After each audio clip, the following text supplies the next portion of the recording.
Earlier today, I sat down with Amazon CEO Andy Jassy and asked him about the immense demands of artificial intelligence, like computing power and grid power, and how tech giants like Amazon are planning to meet all those demands. It is so unprecedented how much... No, because this computing platform requires all of the layers underneath it. It has started, and you guys are, everybody's seeing it right now, it has started the largest infrastructure build out in human history. We're now a few $100 billion into it. That's it. We're a few $100 billion into it. Larry and I, we get the opportunity to work on many projects together. There are trillions of dollars of infrastructure that needs to be built out, and it's sensible. It's sensible because all of these contexts have to be processed so that the AI, so that the models can generate the intelligence necessary to power the applications that ultimately sit on top. And so when you go back and when you reason about it layer by layer by layer, and you realize that the energy sector is now seeing extraordinary growth. The chip sector, TSMC just announced they're going to manufacture, they're going to build. Elon Musk claims that Tesla's AI 5 chip design is almost done with 50 times more performance. 50 times more performance than the current chip. I've got to say, I'm not really sure that that's totally...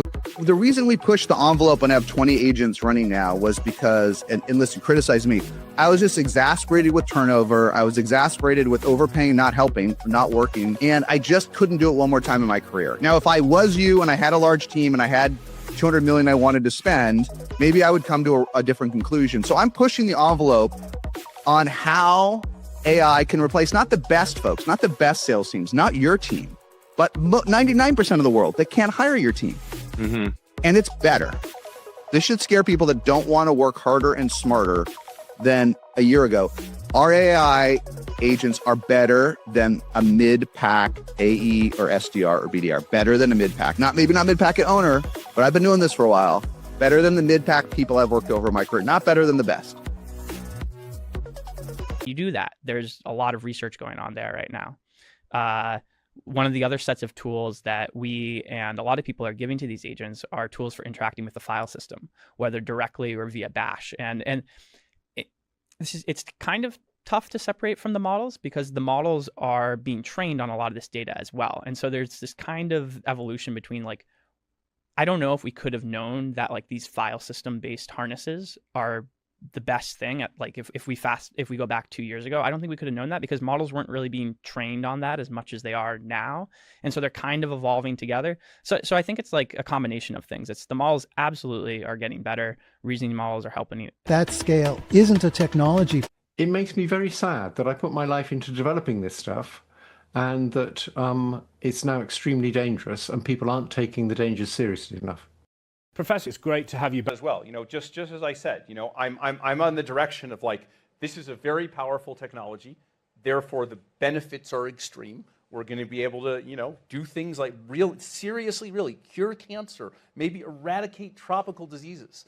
But on the other side, look, we're building cognitive systems that have their own autonomy, right? And we really need to think about that. And like Anthropic's been founded since the beginning with an intention to think about that, right? You know, we publish almost every, you know, probably 3 or 4 times a month, research on how to control these models, how to make sure that, you know, they do what we want them to do and they don't run out of control. We've pioneered.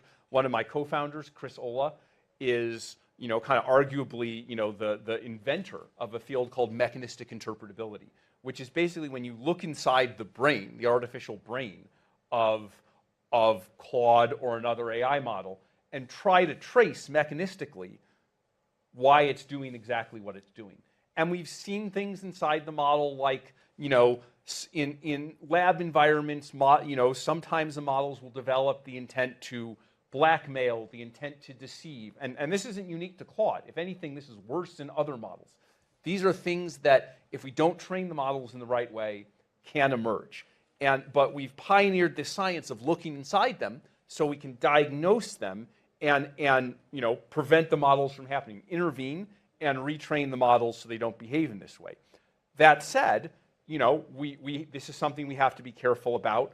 We've supported various light touch, transparency-focused measures for making sure that all the companies have to talk about the tests that they run. We always disclose our tests. We always, basically, we try and test our models to try and really strain them and get them to do the worst things possible in a test environment so that they never do those things in the real world. And we generally think every company should have to run those tests and should have to disclose those tests. But this is, you.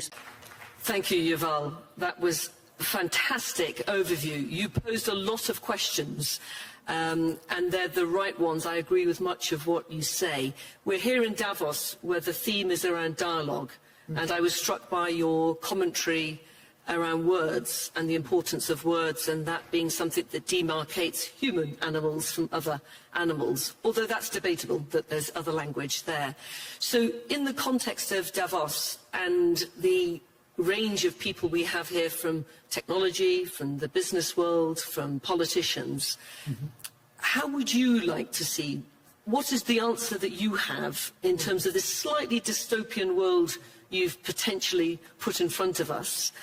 And if I may just add to that, I think it's fair to say I'm a scientist by background, a neuroscientist, so I work a lot in this space, particularly around pain. And we're very comfortable with the fact that many of our discoveries, particularly technological discoveries, we often drive them forward, and then afterwards we think, oh, we hadn't thought enough about the ethics and the implications, and then we're trying to catch up on the regulation that we need to maybe put around it. So we are where we are. This thing is happening, as everybody says, at scale, both in terms of its magnitude and its pace, more than we've ever seen before in the Industrial Revolution. We have all the right blend of people here in Davos. It's all about dialogue. What would you like to see go forward in terms of putting boundaries around some of the slightly more worrying areas that you detailed? And what are your own thoughts about the ethical implications of giving legal rights to either agents, to robots, or to the ones that just exist on the internet? A lot of things there. I mean, first of all, I would say that, Davos is about words. It's about talking. The basic idea of Davos is that you can change the world just by talking, which I like this idea, because this is also my idea as an author, as a university lecturer. This is what I do. I talk, I write. I think I can influence the world with words. And this is now in question. Are we at the end of the road for words? Is this no longer functioning? And, engineers and also soldiers, they don't change the world with words. They do stuff. They take action. Philosophers, scholars, also political leaders, they try to change the world with words, by saying things. And maybe we've reached the end of that road. And what does it mean? That, we humans, we conquer the world ultimately, I would say, with language and words. Because yes, engineers can make weapons and soldiers can wield them, but to build an army, you need to convince thousands of strangers to cooperate. How do you do that? With words, with ideology, with religion. So humans took over the world not because we are the strongest physically, but because we discovered how to use words to get thousands and millions and billions of strangers to cooperate. This was our superpower. And now something has emerged that is going to take our superpower from us. Until a few years ago, nothing on Earth could use words. Only humans. Chimpanzees couldn't, rivers couldn't. Bots are hot. Robots are on the cusp of a boom, combining sophisticated hardware with today's AI. There is a massive revolution about to happen. We're going to see in 5 to 10 years robots. AI compute is at the center of all of this. And this one at CES, for example, we launch a robotics platform, and I think we surprised everybody in a short period of time. Qualcomm's now also in robotics. We see, for example, when you think about the future of manufacturing, I think the future of very industries, AI, autonomous system, driving robots, driving smart machines, and I think this is a great opportunity. That's why we like the AI plan administration to get very aggressive. Can you talk me through how you're thinking about AI and how you're thinking about positioning JP Morgan, and what are you actually doing? So we don't look at AI that different than technology. Technology has always been the thing that changes everything we all do. That's been true my whole life, my whole career. So we've always had the head of technology at the management table, and we do any kind of business review. What are you doing in tech? And it could be for finance or HR. It says, what are you doing in tech? How are you going to improve your ops? What are you doing what's better, what other people do? AI, we took it out of tech. They worked close with tech, now has a seat at the table.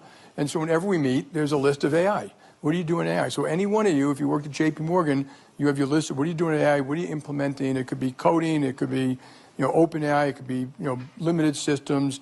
We have 500 use cases, and you got to get better at it. It's very fast, it's changing rapidly. We have an LLM where 150,000 people use that internal data every week. AI is changing everything, including the way we learn. I'm an adjunct professor, and the first time I saw what a chatbot leveraging generative AI could do, I knew immediately there was no point in assigning essays to my students to write because I'd only be grading chatbot output, and I don't need the practice. Most educators took the position.